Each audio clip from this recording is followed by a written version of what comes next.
Hello, I'm Philip Brunelle, Artistic Director and founder of Vocal Lessons and organist choirmaster at Plymouth Congregational Church in Minneapolis.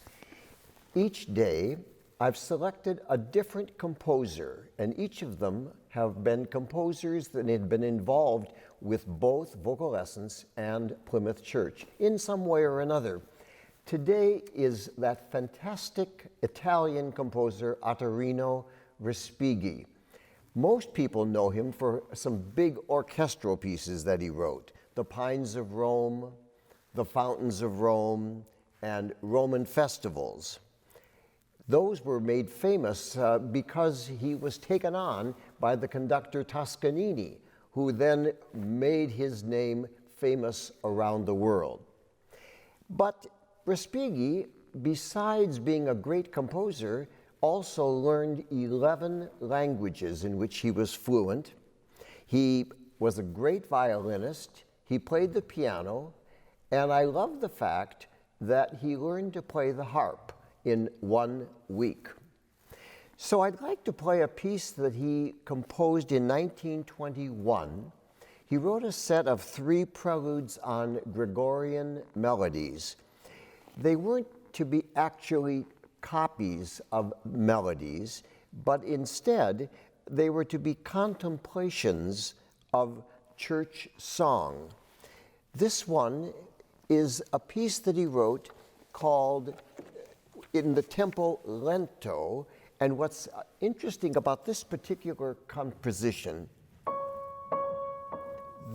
it sounds like bells ringing, and it's constant throughout the piece. So this is the 3rd of the preludes on Gregorian themes by Respighi.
Respighi also wrote a piece that I love called Laude to the Nativity.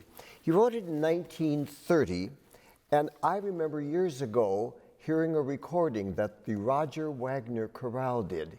And it has a part for a mezzo, and the mezzo in it was a young woman named Marilyn Horne. And I just was fascinated and enraptured by this beautiful piece.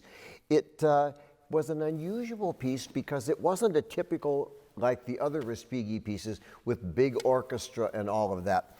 It was his idea of, what could music sound like that would be from the shepherds, and of course thinking Italy.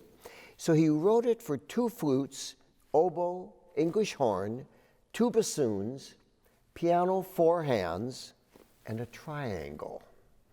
And this wonderful piece, I'm going to play the opening section of it. And what you'll find is that it has this feeling of similar to, say, when Handel wrote Messiah. After the first section, there's a little pastoral movement called a pifa. And pifa were the shepherd bagpipers that strolled around at Christmas time in Rome. And that sort of feeling that they had,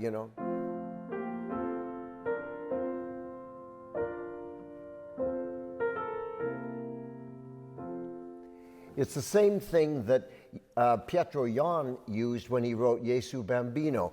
And here it is, Respighi taking the same idea. So this is the opening part. The orchestra plays, you'll hear it. It feels very much like the oboes being the pifa. And then the soprano comes in and sings the part of the angel. The chorus joins in a little bit later, and then the soprano comes back. All of it in that kind of wonderful feeling of a shepherd motif.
Have a wonderful day.